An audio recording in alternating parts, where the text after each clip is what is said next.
talk about the signs of the hour, sometimes we may think that this is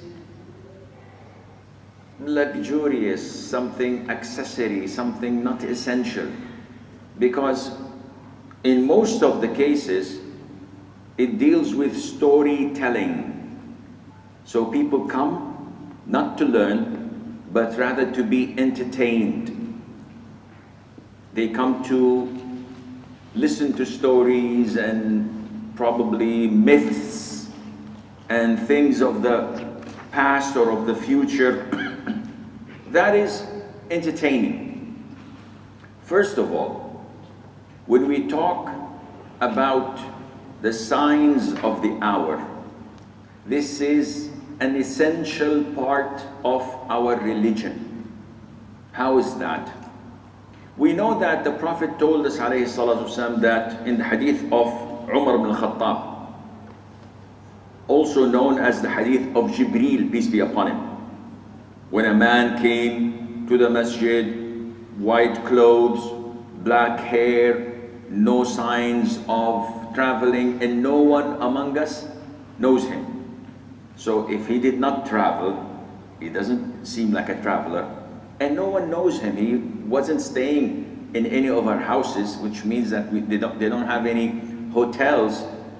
Then who is he? And you know the story, huh? What is Islam? What is Iman? What is Ihsan? When is the hour? What are the signs? So number 2, Iman. 6 pillars of Iman. أن تؤمن بالله واليوم الآخر. Part of believing in the Day of Judgment is to believe in anything that is related to it, such as the signs of the Day of Judgment, the Day of Judgment itself, the resurrection, the accountability and hisab, the hell, heaven, everything that goes with it is included in the belief of the Day of Judgment, which is a must for you to learn, because this is part of the 6 pillars of Iman. Unfortunately, people just know how to pray, barely. But when it comes to details of the Day of Judgment, they are quite doubtful about it. If you ask them about the scale that has a tongue and 2 eyes and weighs your deeds, never heard of that. If you ask them about the path, which is as sharper than a blade, thinner than a hair, and all of humanity pass on it, believers and hypocrites. The disbelievers don't pass on the sirat. They are taken from day 1 to hell. But only the believers and the hypocrites who claim to be Muslims pass on it. People don't know. So this is part 1. Part 2, when you come to the signs in the Hadith of Jibreel, he asked, when is the hour? The Prophet said, Mal mas'ul, the one who's being asked, is not more knowledgeable than the person asking me. Yani, our knowledge is nil. Then he asked about the signs of the Day of Judgment. And the Prophet told him 1, 2, 3. When he departed, what did the Prophet ﷺ say to Umar? And listen carefully. He said, Umar, do you know who that man was? The Prophet said, Umar said, may Allah be pleased with him, Allahu wa Rasuluhu a'lam. I don't know. The Prophet said it was what? Jibreel. He was here to teach you your deen. Teaching you your religion. What was he teaching us? Islam, Iman, Ihsan. When is the day of Judgment or the hour? And the signs. This hadith clearly explains to us that studying the signs of the hour is part of your religion. So don't come and tell me that this is storytelling. Yes, there are people who made this a business. And all what they do in their lectures is storytelling. And they put spices, salt, pepper, halal. But when the people got used to these spices, they started using nutmeg. Now, this is going a little bit extra. And using ingredients that are haram, because they want people to buy from them what they're selling. What are the benefits of believing in the Day of Judgment? Why is it so important that it is part of the 6 pillars of Iman? When you believe in the Day of Judgment, when you believe that there is a day of reckoning and Allah Azza wa Jal would hold you accountable for your actions, when you fear punishment and you are wishful and hopeful for the reward of Allah Azza wa Jal, when your eyes at the scales on the Day of Judgment, not on the scales of this dunya. In this dunya, I evaluate you according to your wealth, your position in your company, about those who you know. But these are nothing in the scales of Allah Azza wa Jal. So once I have this in balance, then all what will result from it is goodness. Because all your affairs will be to the good and to the benefit of yourself and for humanity. Not only for humanity, even for animals.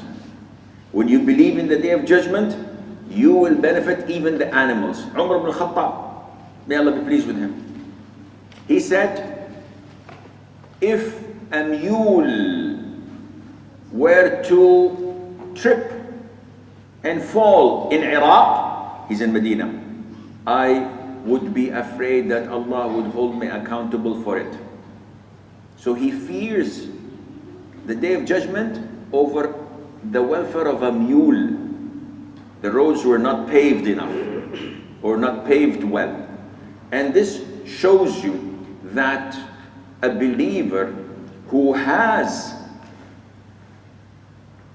a strong belief in the Day of Judgment, he would fix all of his affairs according to what pleases Allah. Unlike those who are atheists, those who are disbelievers of the Day of Judgment, reincarnation. We die, if we were good, we will become humans. If we were bad, we will become a fish.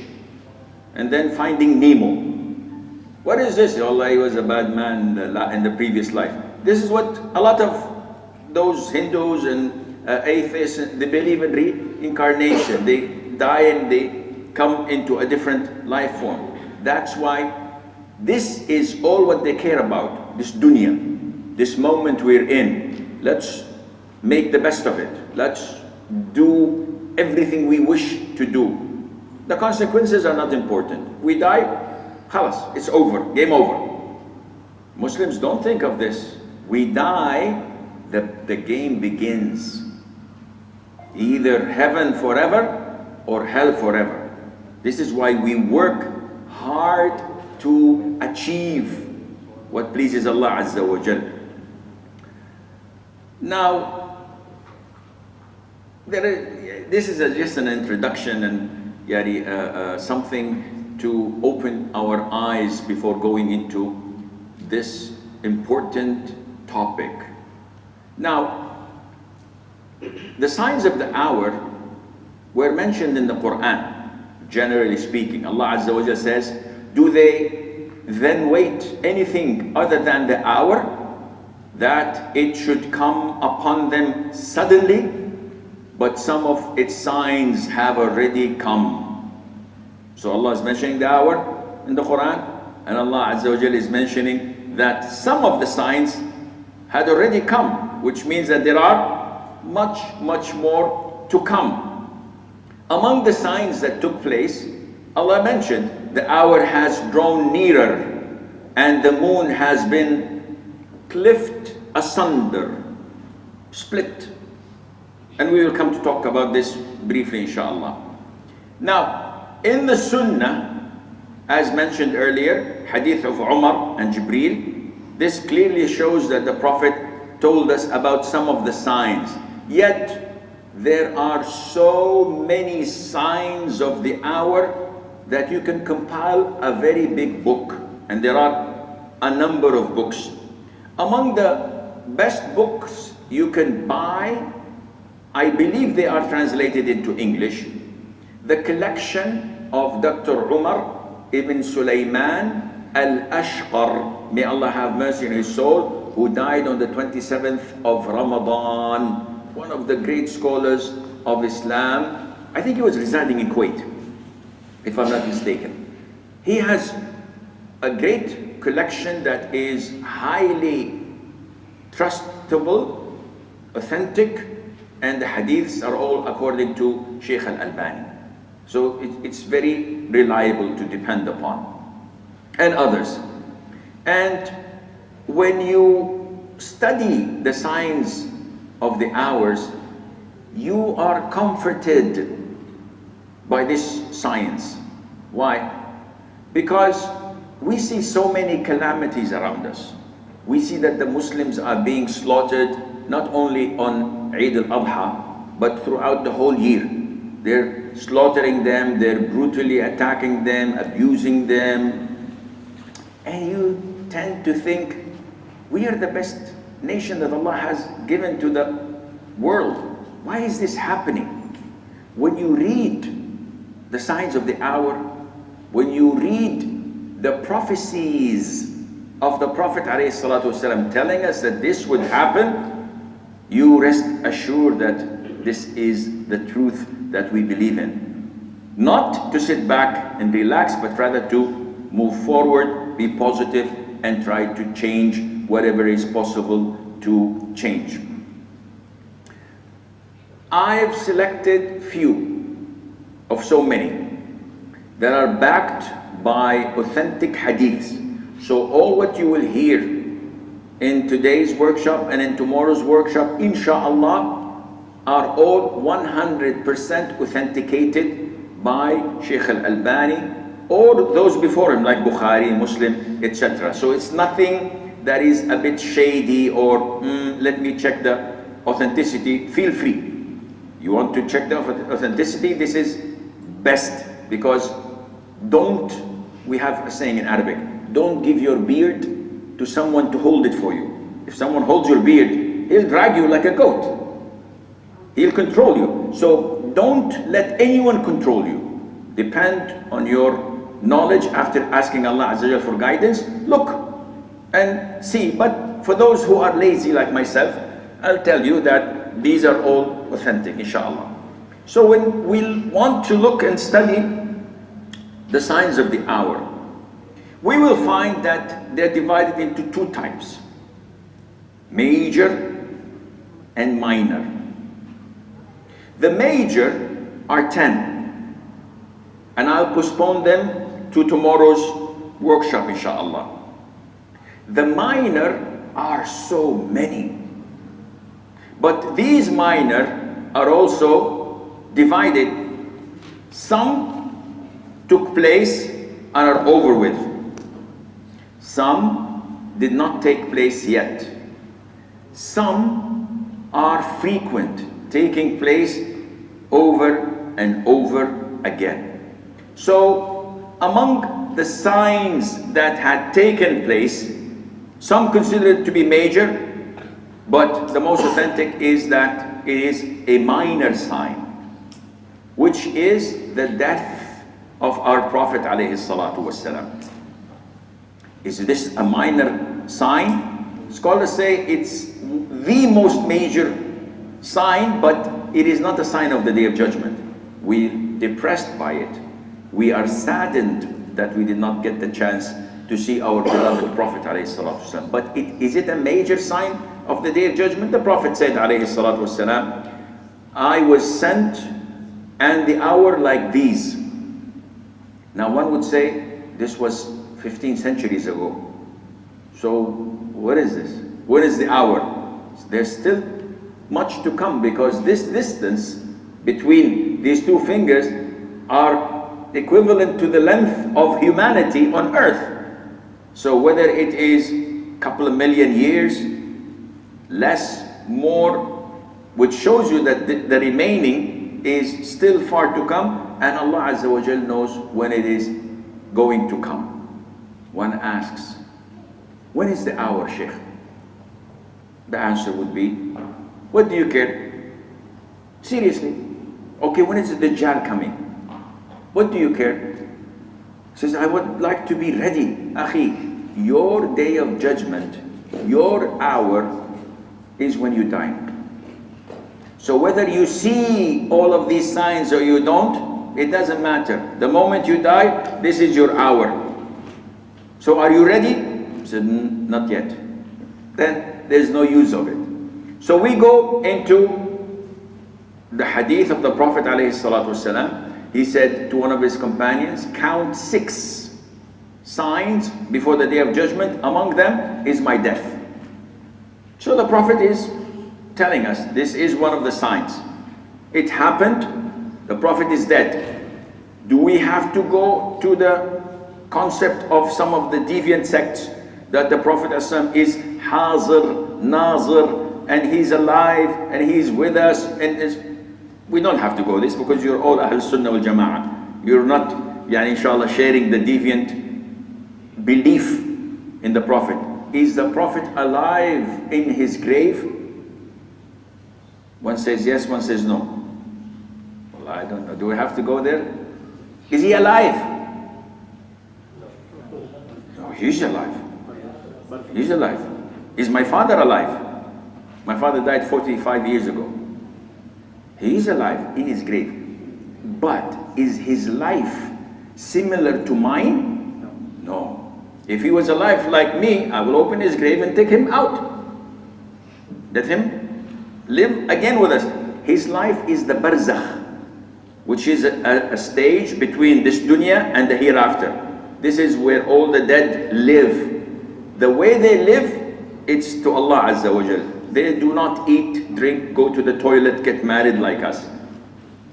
But they're alive in their sense. We see their corpses, we may see the remains of their bodies or not, but they're alive. A life that is not similar to our world. They do not come to us in our dreams.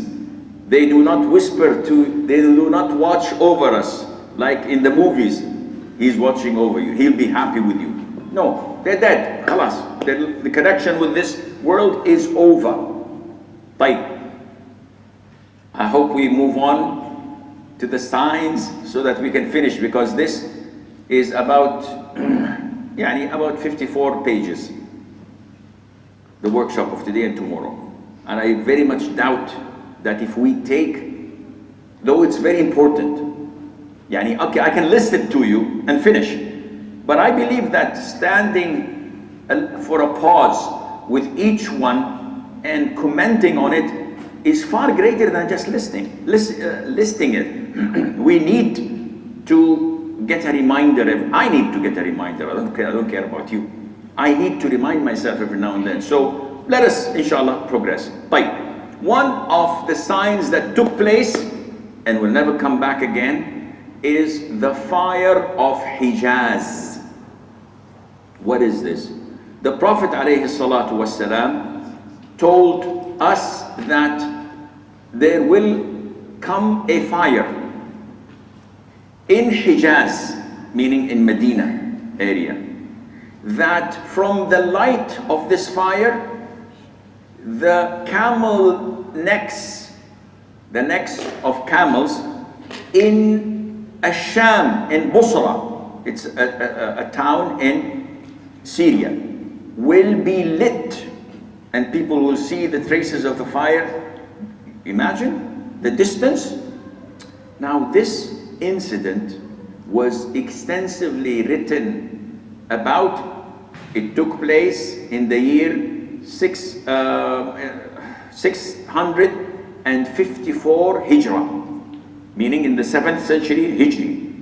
So this took place 600 plus years after the death of the Prophet ﷺ.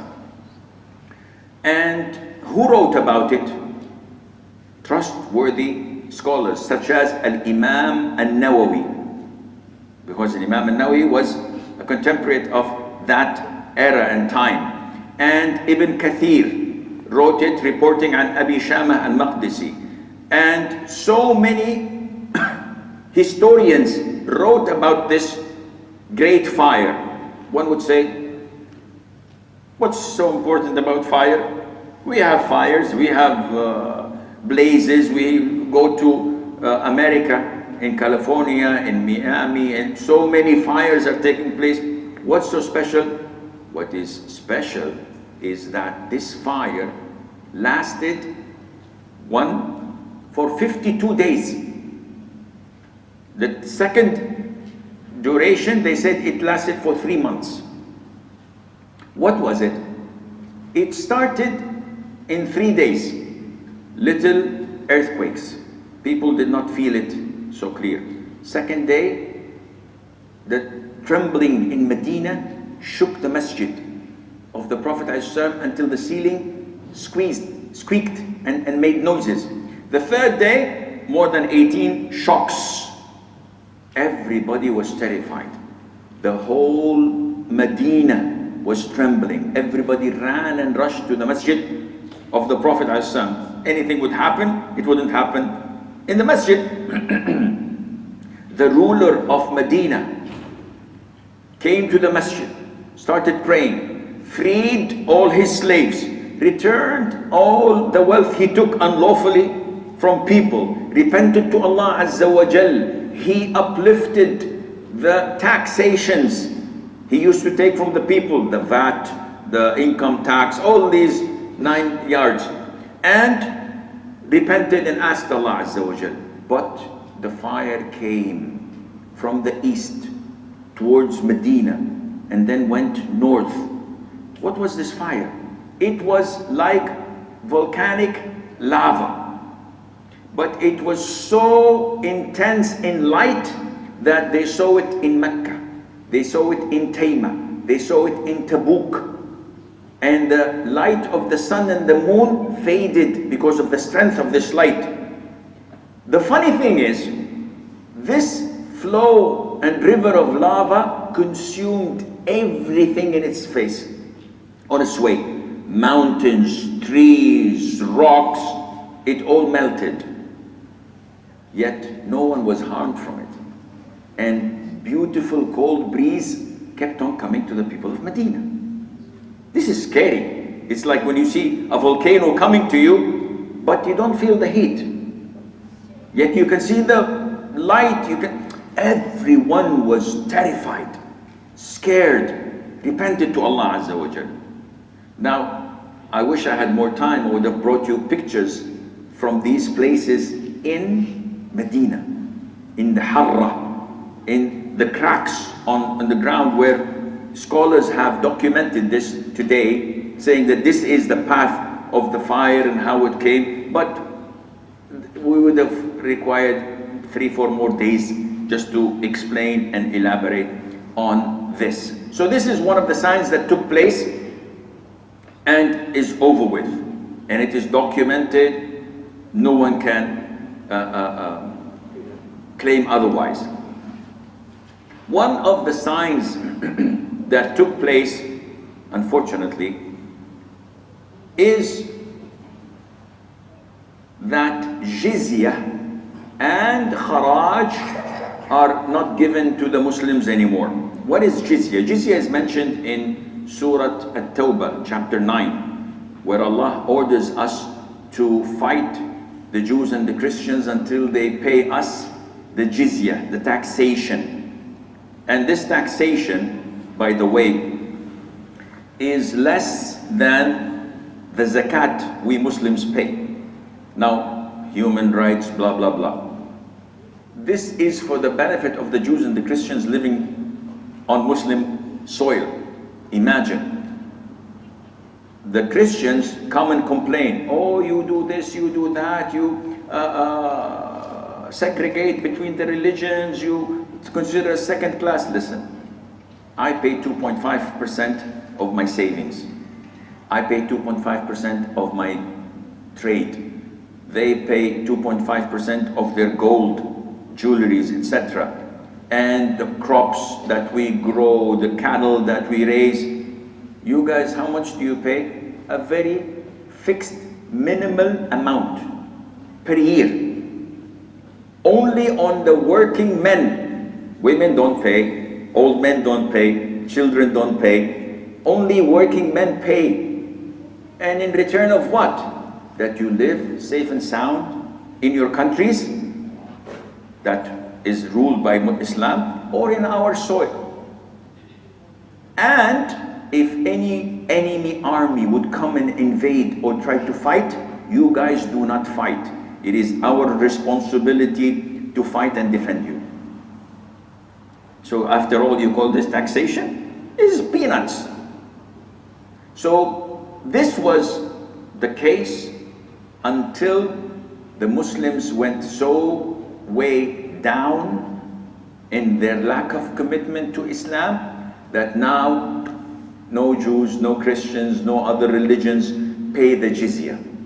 And this is exactly what the Prophet ﷺ prophesied.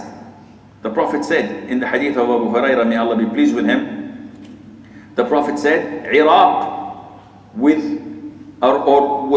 withhold its dirhams and qafiz. Qafiz is a measurement of size. So now Iraq was Muslim at the time of the Prophet ﷺ? No, that's a prophecy in a prophecy. So Iraq would withhold its dirhams and qafiz. Syria would withhold its mud and dinar. Again, a prophecy. Syria was not. Egypt would withhold its irdib and dinar, and you would recoil to that position from where you started, and you would recoil to that position from where you started, and you would recoil to that position where you or from where you started. What does this mean? The Prophet is telling us Egypt, Iraq, Syria will all come under Islam. There will be Christians and non-Muslims. They will give the jizya, but there will come a time when it will stop. Either because it's all Muslim, alhamdulillah, or either because of the empowerment of the non-Muslims over the Muslims. So this is page 4. Alhamdulillah, we're on the way. We have still 50 to go. Now, moving on to the signs that took place and are continuous to take place and possible to take place more in the future.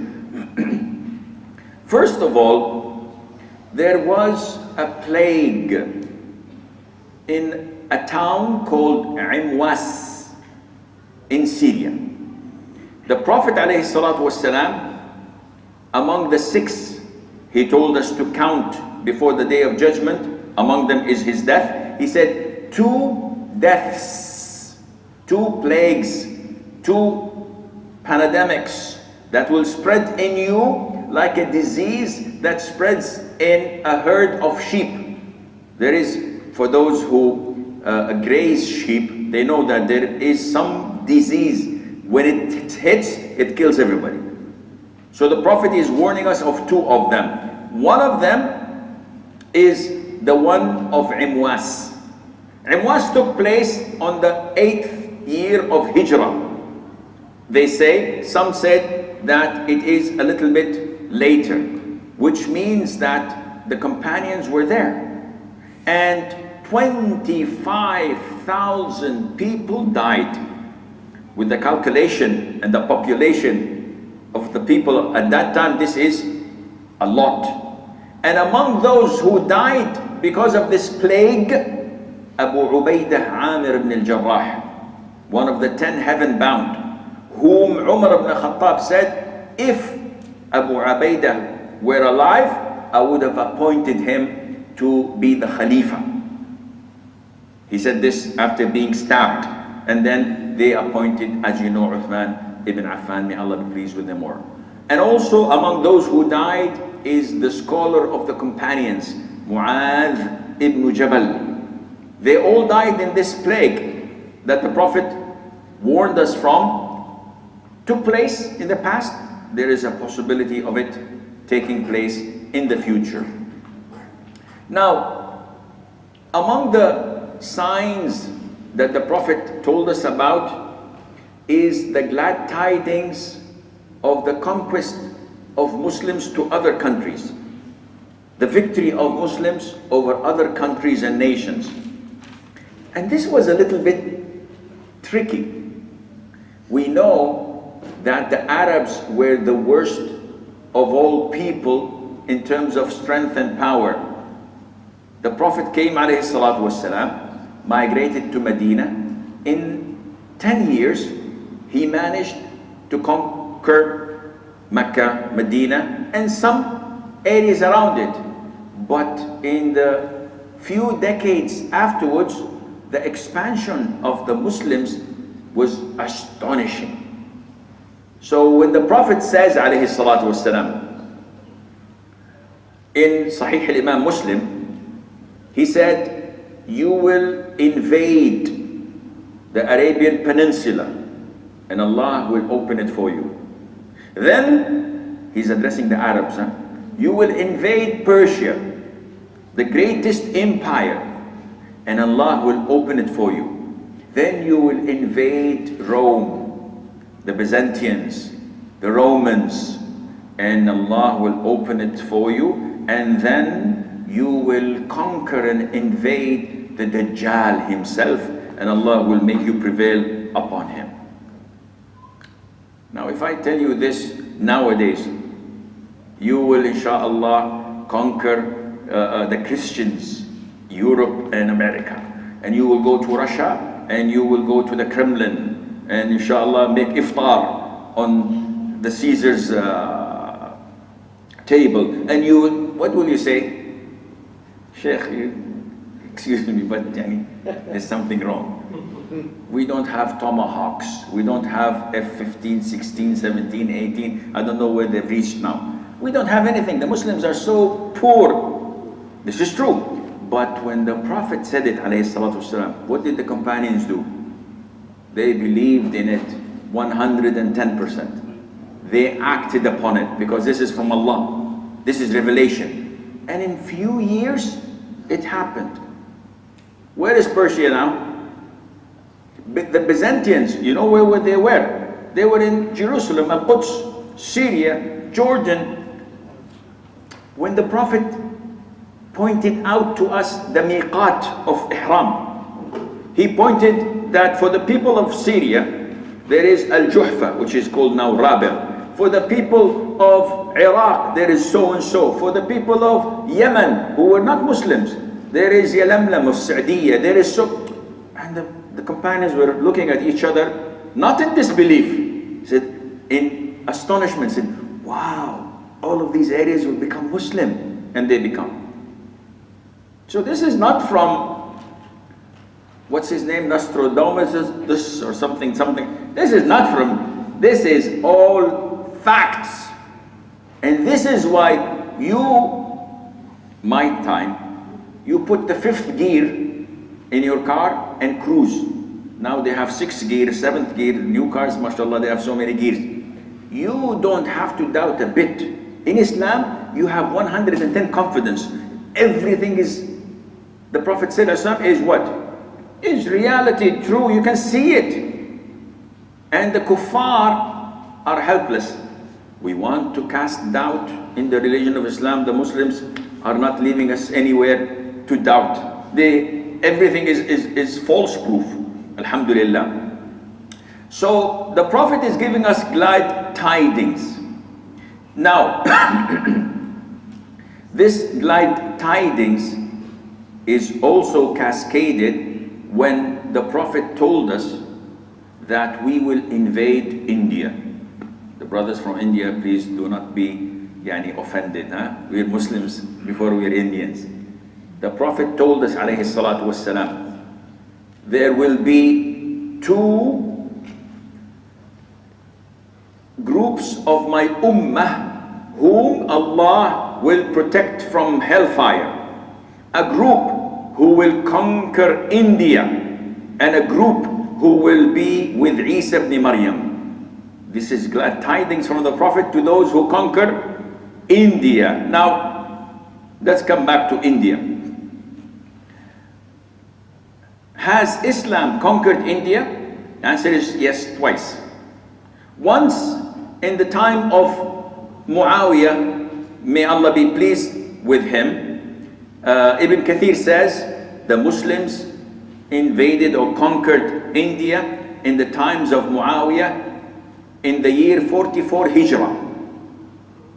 So after Abu Bakr, Umar, Uthman, Ali came Muawiyah, the fifth ruler in Islam. In his time, they conquered India. Ibn Kathir goes on to say, and the honorable great king Mahmud ibn Sabkatikin, the man of Ghuzna, he invaded India in the year 400 Hijrah.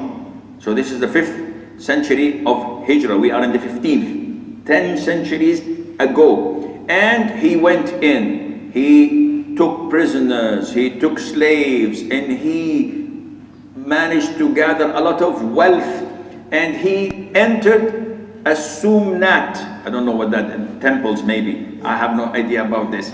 And he broke the biggest idol that they used to worship. He took the swords that they used to sacrifice and offer, and he went back safe and sound. Now, the Prophet told us that there will come a third conquest, but they are blessed. When it's going to be, Allah knows. There are so many fabricated hadiths, wake hadiths that support this and put some spices and nutmeg. And we have spoken about this, so we will not go into it because this is not important to us.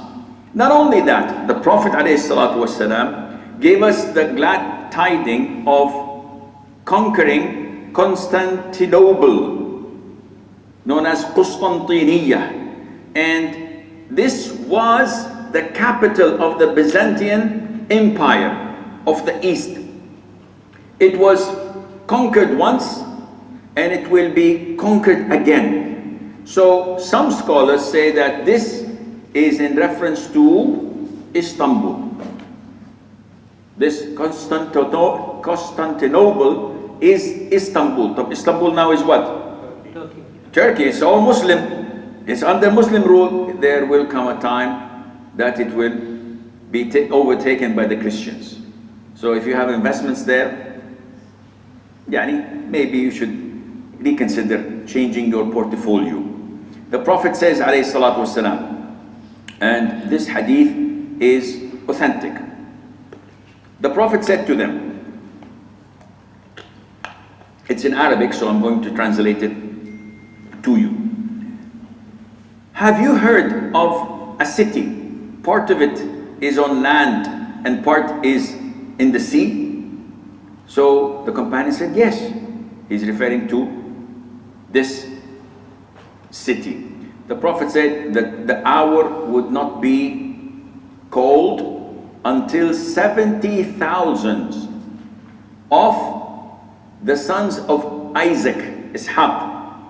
This is in reference to the Christians and the Jews, because the Muslims are the sons of Ismail.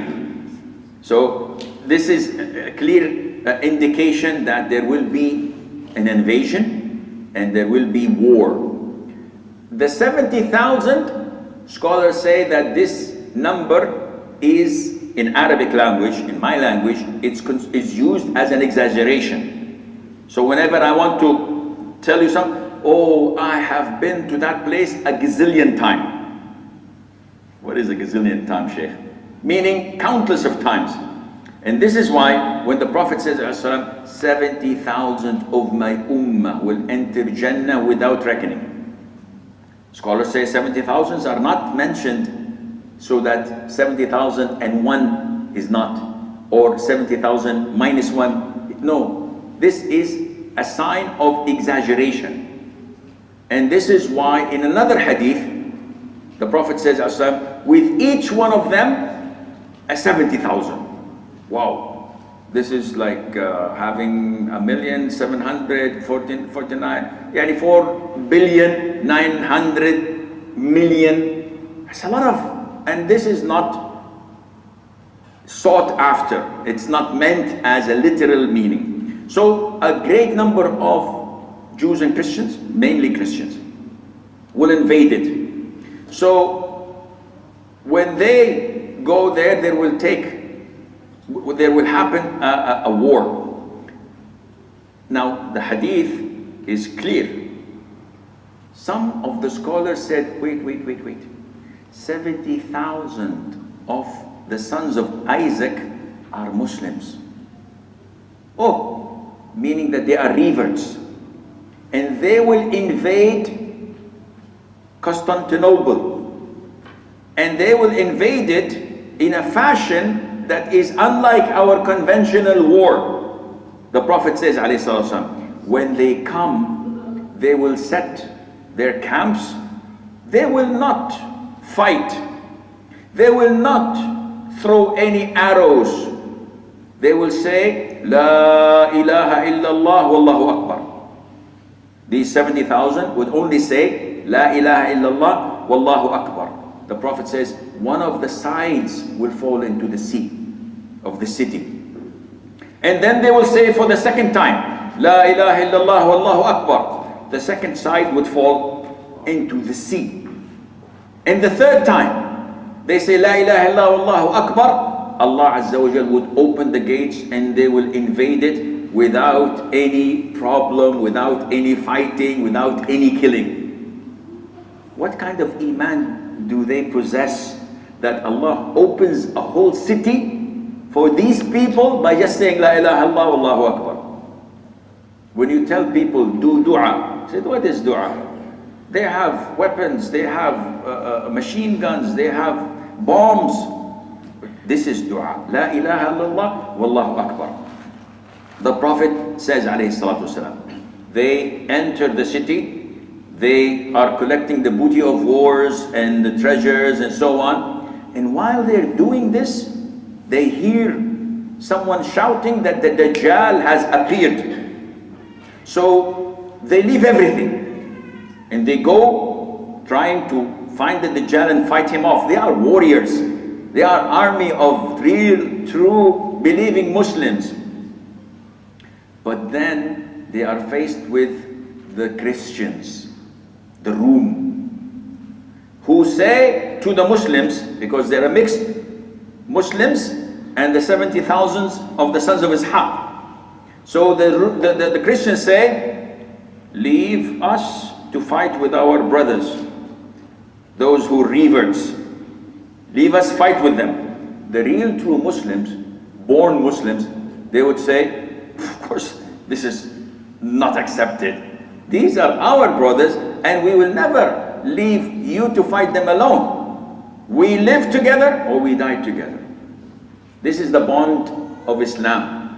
Nowadays, people who say, Akhi, please, locals here, expats here, you go fight. There is nothing like this in Islam. There's no expats in Islam. You say La ilaha illallah, you come and lead the prayer. Ya akhi, but I'm a Saudi. I'm from Mecca and Medina. I'm the one who's supposed to lead. No. If he recites Quran better, if he's knowledgeable, he's to be respected more. Nationalities are a document. Tear it and throw it away. But Islam is a conviction and belief. So the Prophet says, alayhi salatu wasalam, they refuse. And they decide to fight alongside with the reverts brothers. So they fight. 1/3 of them run away. Allah Azza wa Jal would never repent upon them. Allah deprives them from repentance because they are hypocrites. And the hypocrites are the first to flee and run away. And 1/3 would be martyred at the side of Allah. And the Prophet says, they are the best of martyrs at the side of Allah. And the third, they are the one who would conquer Constantinople, and they will never be tried. They will never face fitna. They will never face trial. They were so steadfast on Islam that nothing can harm them at all. This is a glimpse of what will happen in the future. So definitely, without any doubt, there will take place a big battle between the Muslims and the Christians. We will come to mention this later on, inshallah, before talking about the Dajjal. So until now, is it boring? Well, you guys, no need to sleep, bring you a pillow or something. Right. Now, when we talk about Christians, we tend to curse them a lot. Kuffar, may Allah curse them, may Allah destroy them, may Allah do this, do that to them. They might deserve this, but it is wrong to generalize. Oh Allah, destroy all the Christians. Akhi, my mother is a Christian. What are you talking about? So there are Christians who are close to us, who do not show enmity, who do not fight us to get us out of our homes. Allah tells us to be kind to them. But there are those who fight us, plot to destroy us, to divide us. Those we should take them as enemy. This beautiful hadith is not part of the signs of our, but it shows you, because it's in Sahih Muslim, which is the most authentic along with Bukhari.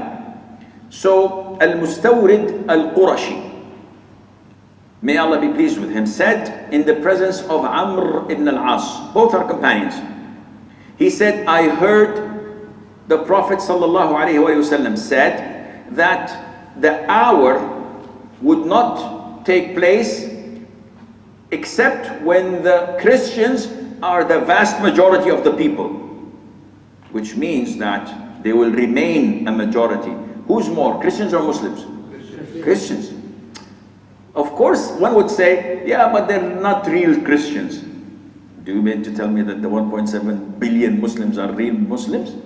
They're not. They're worshipping shrines, they're going to pirs, to Maulana, to so and so. But the name, Muslims and Christians.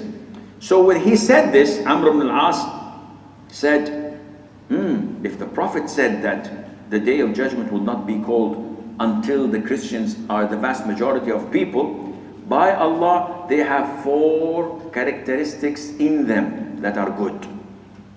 Meaning that they are not in the Muslims. What are they? This is an observation of one of the most intellectual, smart companions of all. Amr ibn al-As was known to be someone who plots, plans, and makes strategies better than anyone else among the companions. So he said, first of all, among the people of earth, they are the first to react and wake up after a calamity. Muslims are, when they're struck by a calamity, until they reconvene and reassemble and meet, it would be 6 months, 1 year, just to meet and to discuss. People are dying. So, okay, in November we will meet, inshallah.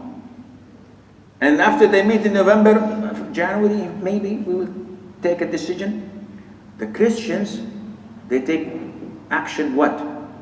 Immediately. A volcano, an earthquake, a calamity, immediately they immobilize, done. 2, they are among the best to control their emotions when a fitna takes place. So they're not impulsive. They don't take decisions and then think later. You know, they say shoot and then ask questions. No, they wait and they plot and they think and then they take their time. Unlike the Muslims. The Muslims take an impulsive decision and then suffer the consequences for years to come. Thirdly, they, if defeated, they will counterattack. So their warfare is not lose and run away. No, it's going forward and going backwards in a battlefield, and this gives them room to maneuver. Fourthly, Amr ibn As says, and they are the best for a poor and an orphan. You go to the jungles of Africa, you will find a missionary staying there for 27 years on his bike, wearing his shorts and khaki or green suit. His wife is also there, documenting the language of a tribe of 500 people that no one knows their language. They give it alphabets and they document it. And what are they doing? 27 years, you leave all things of enjoyment. You say, yeah, we're feeding the hungry, we're curing their illnesses, we're teaching the children. They have a lot of charity.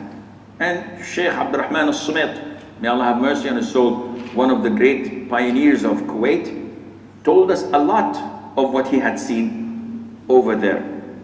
And Amr ibn al-As says, and a fifth characteristic that is beautiful, and that is in addition to the other four, is that they prevent their kings from transgression.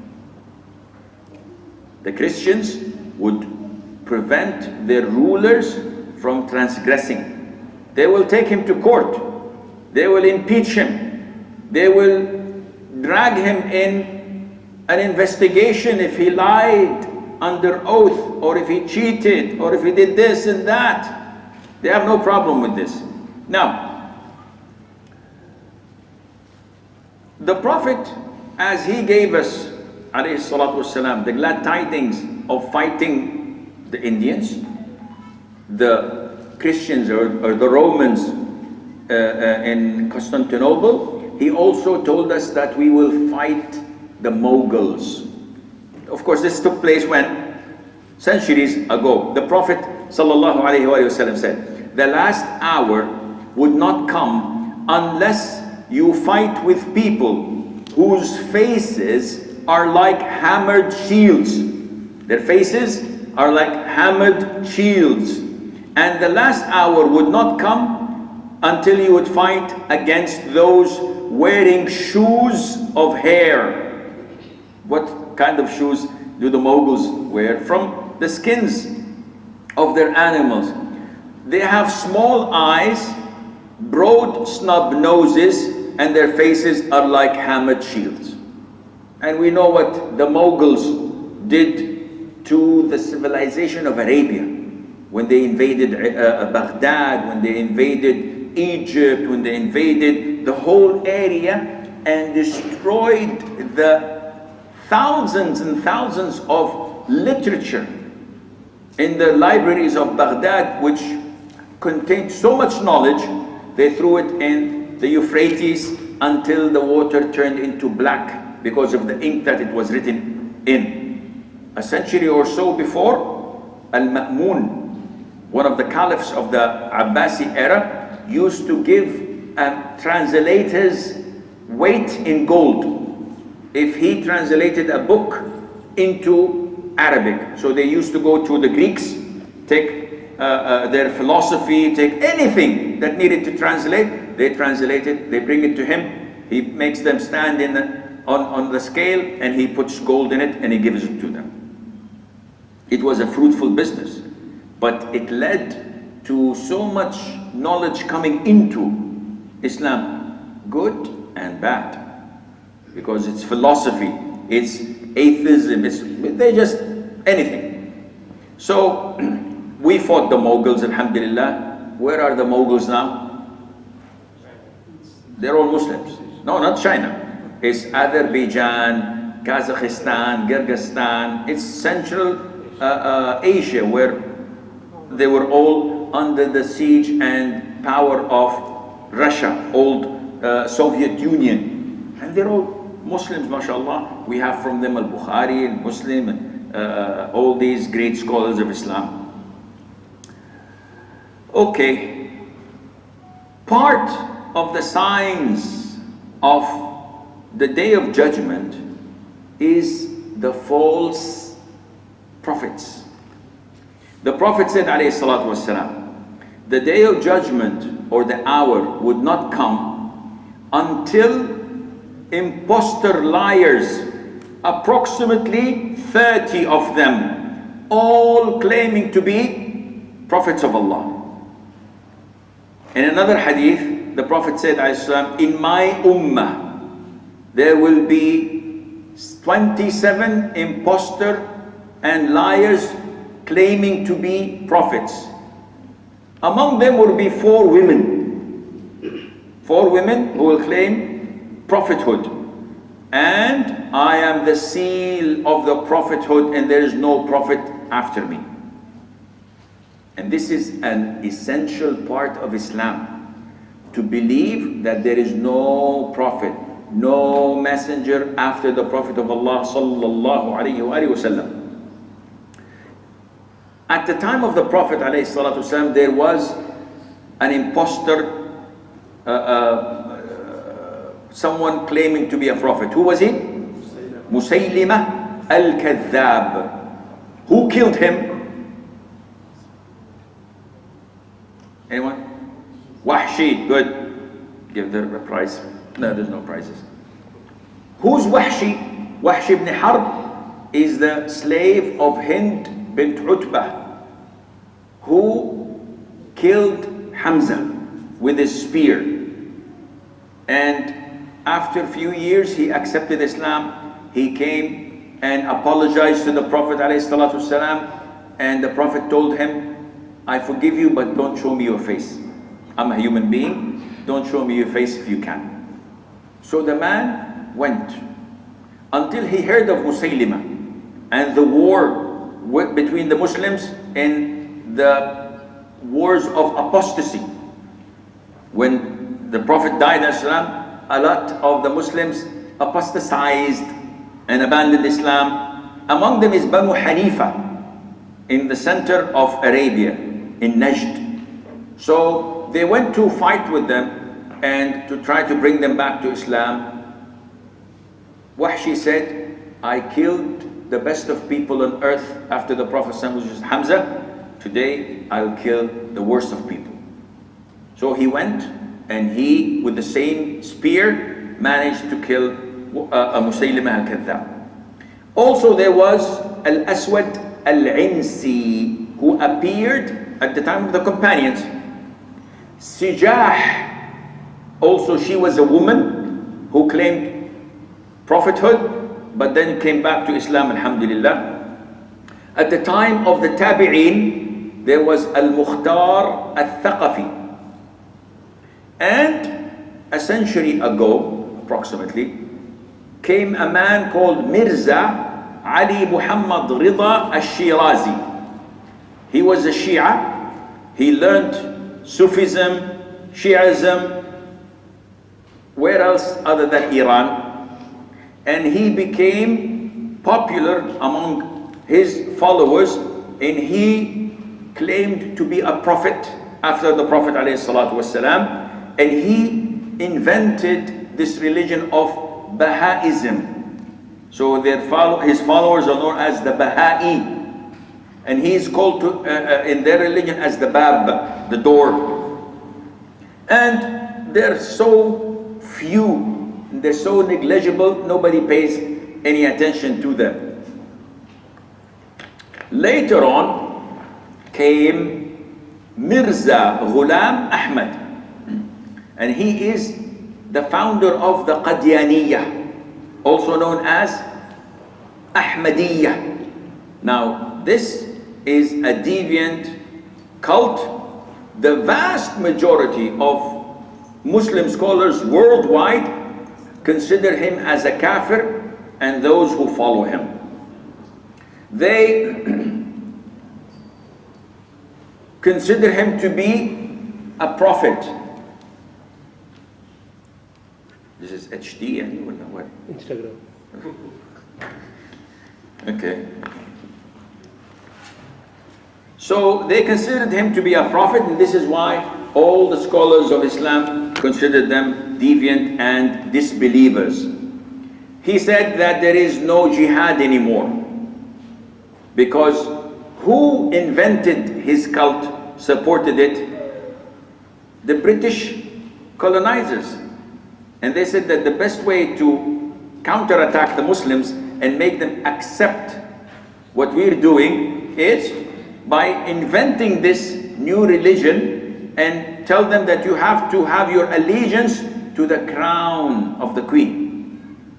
And this is why you find a lot of these Qadianis are doing the same thing. He changed Hajj and cancelled it and made his followers go to Qadian and perform Hajj there. He gives similar attributes to Allah of that to the humans, and he believes in reincarnation. He attributes a son to Allah Azza wa Jal, and he claims that he himself, this Mirza Ghulam, he claims that to be a son of Allah. Ta'ala Allahu amma yaqulun. He considers that there is no seal for the prophethood. Anyone can become a prophet, and the biggest supporter of the Qadianis and the Ahmadis is Israel.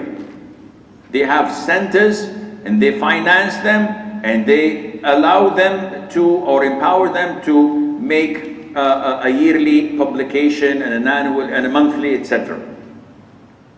I've been once, I think, to London, and they have this big, huge center that looks so much like a masjid, not attended by a single person. It's just a monument there, because it is supported by all enemies of Islam.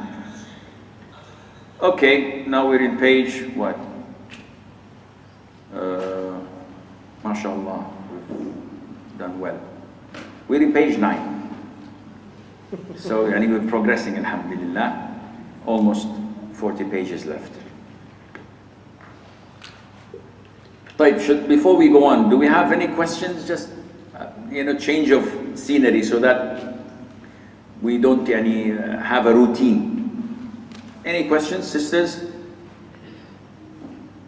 Brothers? Continue? Wallah, they don't even want to give me a 5-minute break. Yalla, manish. This is signs of the hour. The Prophet said, alayhi salatu wasalam, in the Hadith of Jibreel, when he asked about the hour, Jibreel said, when Jibreel asked about the hour, the Prophet said, Mal mas'ul bi'a'lam min as-sa'il. The one who's being asked is not more knowledgeable of it than the one who's asking. So he asked about the signs. He said, then tell me about its signs. The Prophet said, alayhi salam, the slave girl will give birth to her mistress or master, and you will see the barefoot, naked, destitute herdsmen, the Bedouins, competing in constructing lofty buildings. Now this is so clear that it fits like a glove. What does it mean that a slave girl will give birth to its mistress or its master? One interpretation is that when the map of Islam is so widely spread, a man would have a lot of slave girls, concubines. And we know that in Islam, it is permissible to have intimacy for a man only with his wife or with his concubines, if you buy them. Now this causes or raises question marks. Sheikh, what do you mean by concubines? Slave girls. Slavery is against human rights of Geneva Convention number 12578. This is, I just made it up. But giving numbers, give you a lot of credibility. Who cares? Sue me. So what to do? Slavery is in Islam. Slavery was in all religions before Islam. It was practiced by the Romans, by the Persians, by the Christians, by the Jews. It's mentioned in their Bibles. So why look at Islam as inferior or something that of an innovation? But unlike all other religions, Islam has one source of slavery, and that is captives of war of non-Muslims. While in other religions, still today, you can have slaves by buying them. Lend someone money, he doesn't pay off, take his children. You go to Cambodia, to Vietnam, you buy for 300-400 a slave. The father is just he has to sell. And the outcome of slavery, there are so many branches. You swear by Allah and you break your oath, free a slave. You have intimacy in the daytime of Ramadan with your spouse, free a slave. You kill someone by mistake, free a slave. You make dhihar with your spouse, free a slave. And the list goes on and on and on. So Islam doesn't support slavery. It shows you how to get rid of slaves, but it solves an existing problem. Muslims have a war with non-Muslims. It's inevitable. We don't have Guantanamos. We don't have concentration camps. We can't have jails without ends.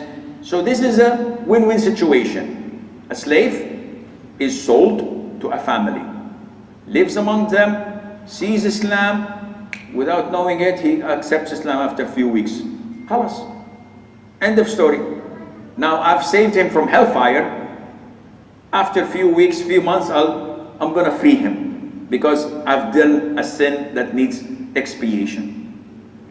Now, for a girl to be a concubine, this is also means of salvation. If she was pregnant and gave birth to a child, because she is the mother of a free child, she cannot be sold, she cannot be inherited.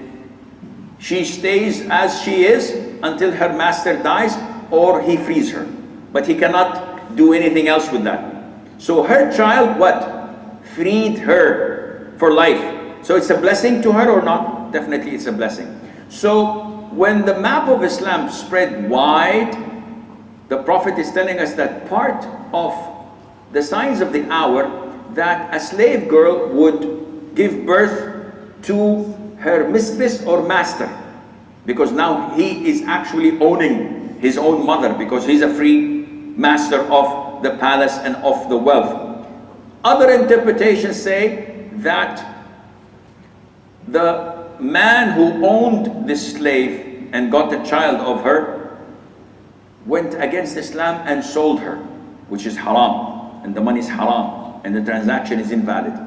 And later on, few years later, without knowing it, her son buys her. So he becomes what? The master of his own mother, and so on. The scary thing is, when the Prophet said, alayhi salatu wasalam, said, you will see the barefoot, naked, destitute herdsmen competing in constructing lofty buildings. As I was driving to the masjid, we came from an area, and all of a sudden in front of me I saw like 10 high-risers. Immediately I said, subhanallah. Okay, I have high-rises in Saudi. I've seen them in Dubai. I've seen them everywhere, but sometimes it just clicks. So high buildings, which the Prophet ﷺ described to us. Nowadays in the Arab world, what are they competing? In building the fastest fighter plane, or the biggest missile, or the nanotechnology in curing cancerous cells and stem cells. Are they doing this? No. They're competing in who has the highest riser. Is it Burj Khalifa? Or is it the Kingdom's Tower in Jeddah, which is to be built? It's about 3 meters higher. And they're building another one, I think, somewhere in Singapore that is 10 meters higher. They're competing in nonsense. Why? Because they don't have the essence of Islam. They have the name. Yes, we are proud of the label. But the essence of true Islam, we don't have this.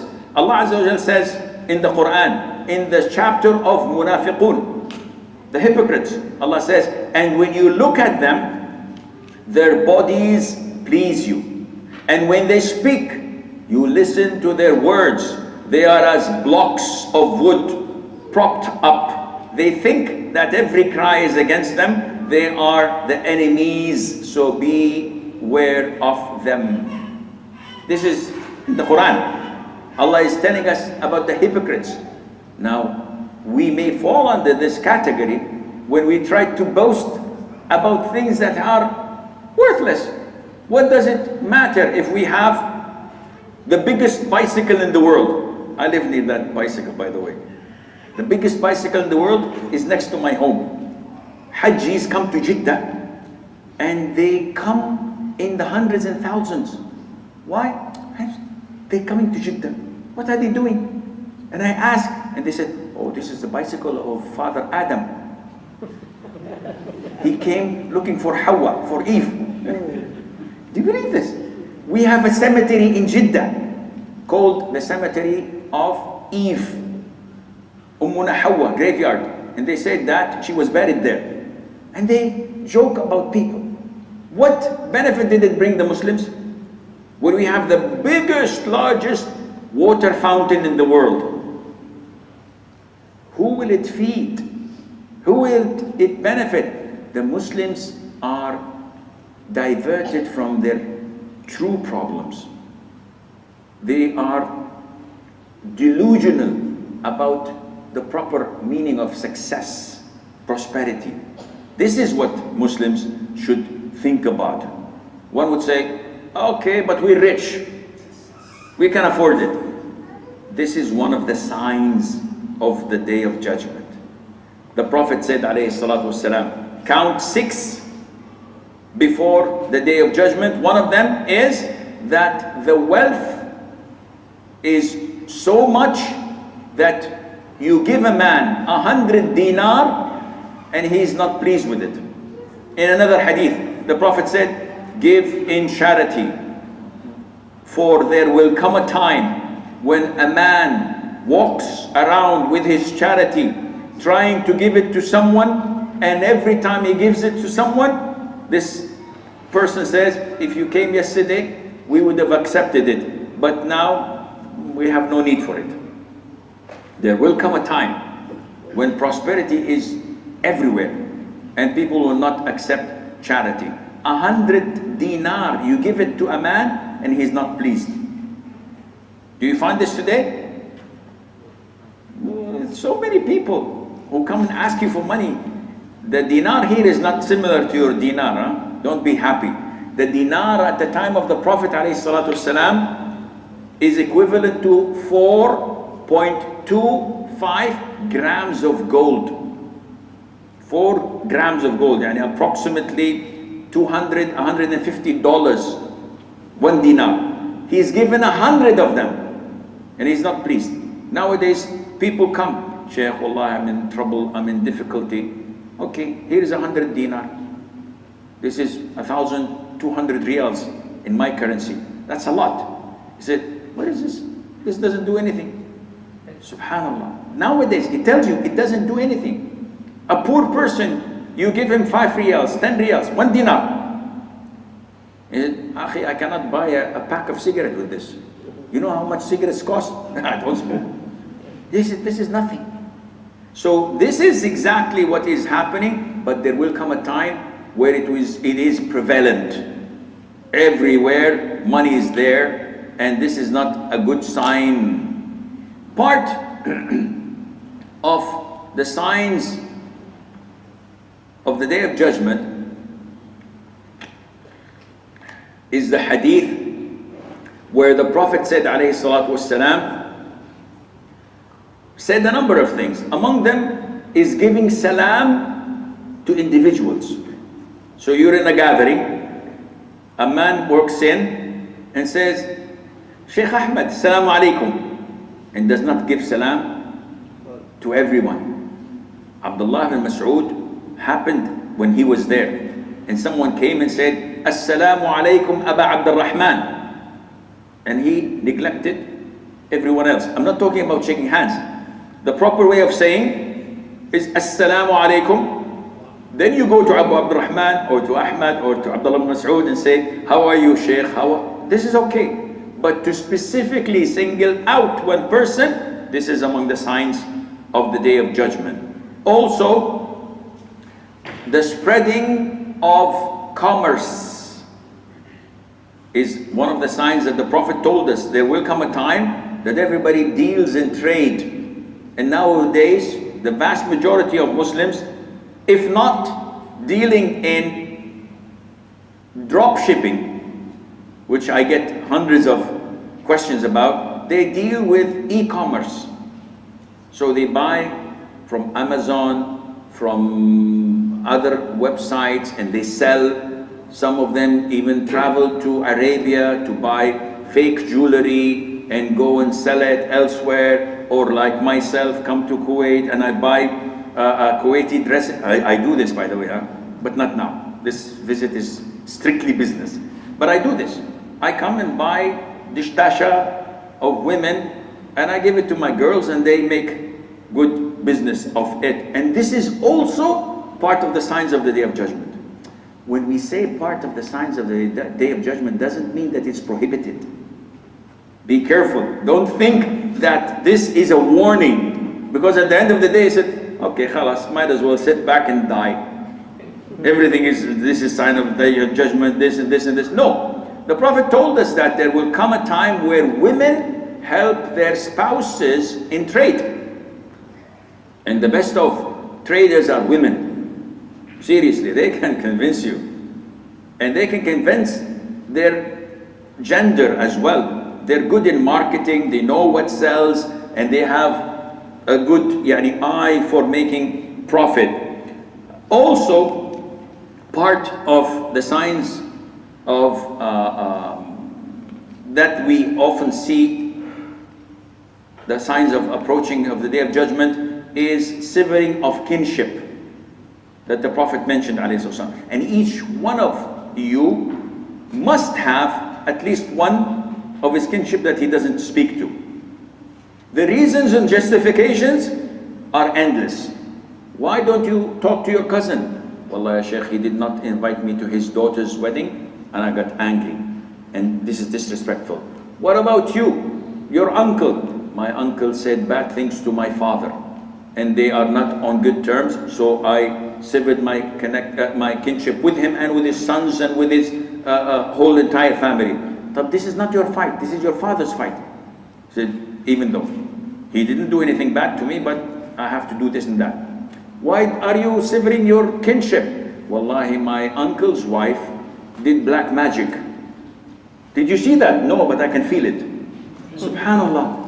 And it goes on and on and on, and we all claim that we are proper Muslims. The Prophet said, ﷺ, he who severs his kinship will not enter paradise. Full stop. You will not enter paradise, akhi. But I pray, I fast, I give charity, I attend this halaqah of Sheikh Assim. Sorry, I can't help you. The Prophet said, you sever kinship, no candle. So you have to go into your contact list, check every one of your cousins, same gender, of course. Don't go and call your cousin sister. This is for you guys. Say kinship. No, it's not kinship, it's haramship.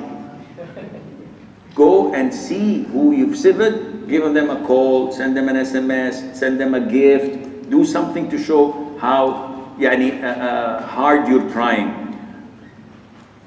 Okay, one of the signs of the Day of Judgment is when the means of measurement are interrupted and not accurate. What do you mean? When scales become disrupted. What are the means of evaluating things nowadays? It should be Quran and Sunnah. What is halal, we will do it. What is haram, we will stay away from it. This is the norm. Nowadays, this norm has been reversed. How do I know that this is halal or haram? Quran and Sunnah? No. It depends on what the culture says. It depends on what the people of influence say. And this means that the whole concept of Islam, submission to Allah Azza wa Jal, surrendering your will to Allah Azza wa Jal, is gone. What does the Prophet say, alayhi salatu wasalam?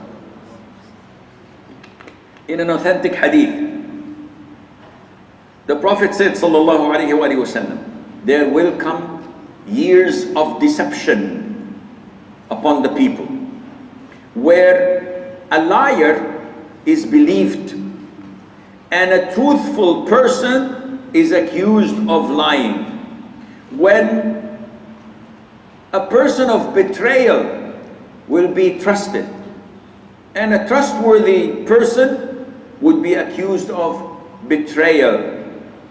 And when the Ruwaybidah would speak, so the companion said, what is the Ruwaybidah? This is a new word for us.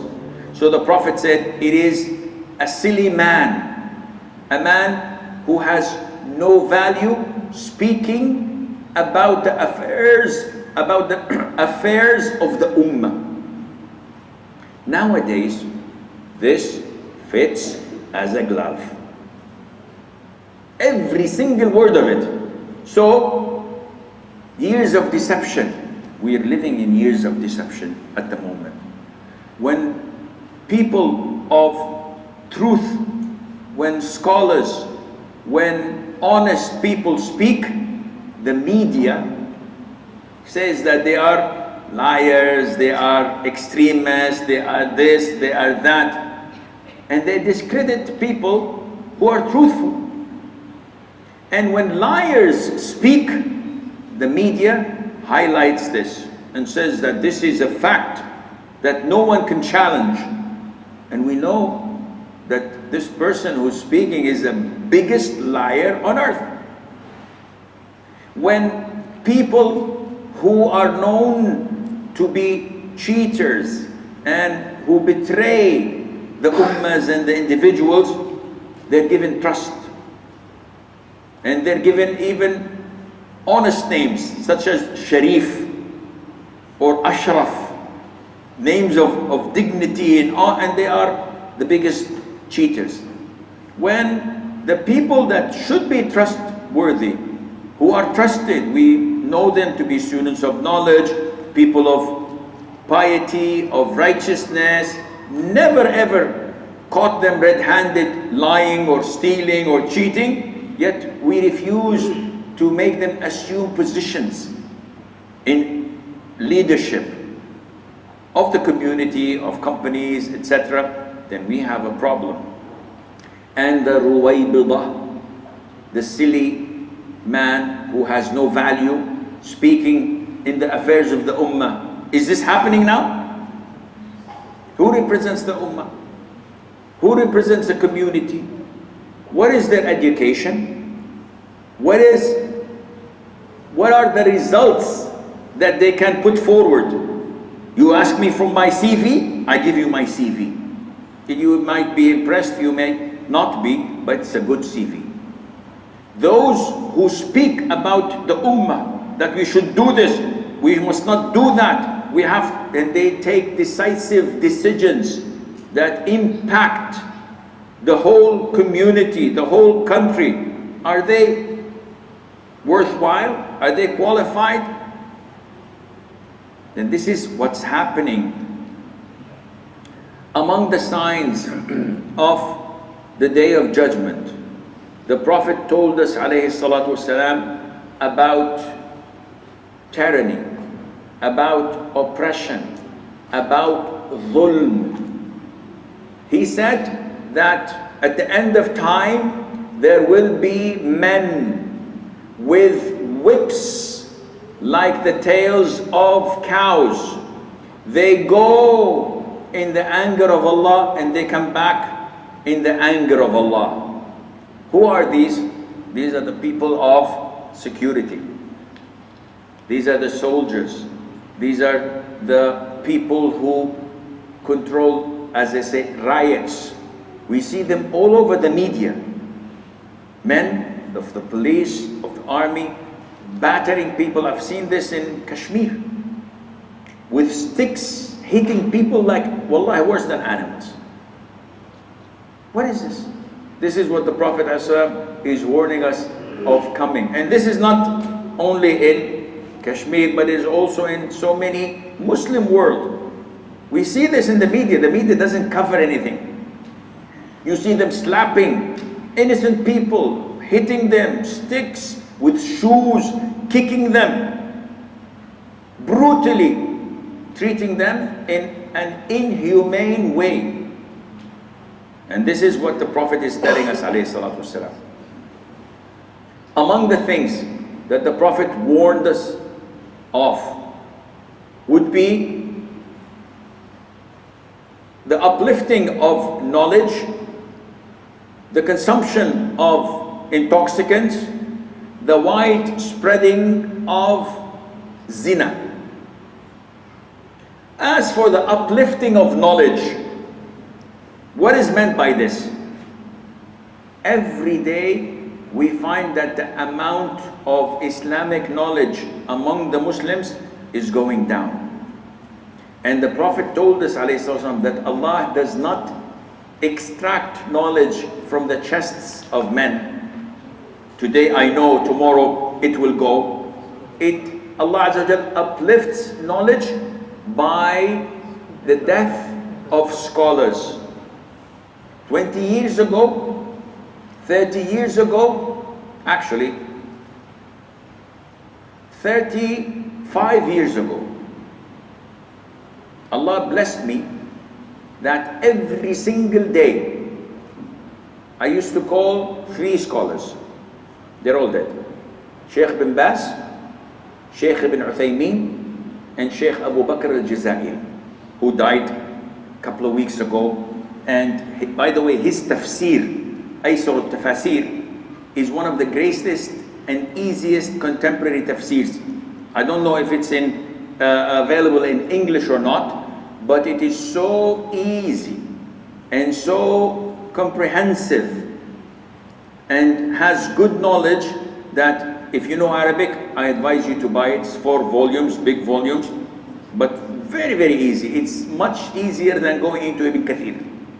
And it's also reliable. I used to call these 3 sheikhs on daily basis.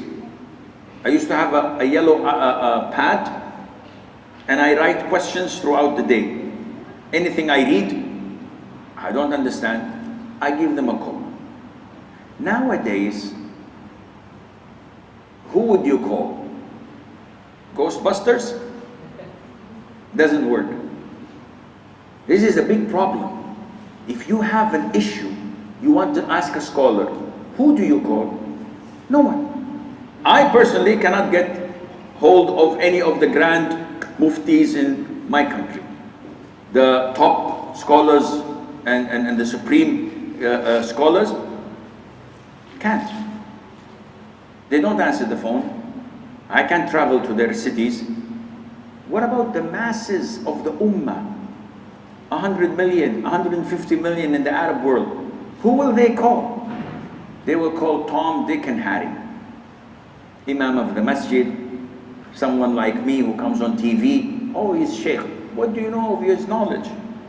You're asking about something that is decisive in your life. Oh, I divorced my wife, Sheikh.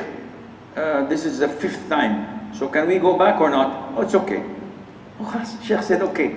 You might be living in haram. Sheikh said, what do you know about the Sheikh? Day before yesterday, a brother was calling me from Egypt. He said, Sheikh, this question, that question, 5, 6 questions. And I said, okay. Sheikh, wallahi, you have done so much benefit to me. May Allah reward you. May Allah Azza wa Jal rectify your affairs. May Allah giving that. Sheikh, just can I ask you a question? What's your name? Wallahi. I said, are you serious? And you're asking me questions and you don't know who I am? I'm Ayatollah al-Khomeini. What do you expect who I am? How dare you ask someone in religion when you don't know their background, when you don't know their credibility? He said, oh Allah, I apologize, Sheikh, but someone I trust directed me to your number. I said, what if you have a problem with your spine and you have to go and operate a neurosurgeon, and I give you the name of my nearest mechanic? Would you call him? He said, no, Sheikh, I'll have to go and check. Same thing in religion. The problem is that nowadays the scholars are fewer and fewer and fewer. They're so rare. And this is how Allah uplifts the religion by the death of the scholars. I think we stop inshallah for salat, and we will continue after the Maghrib inshallah if you're still awake.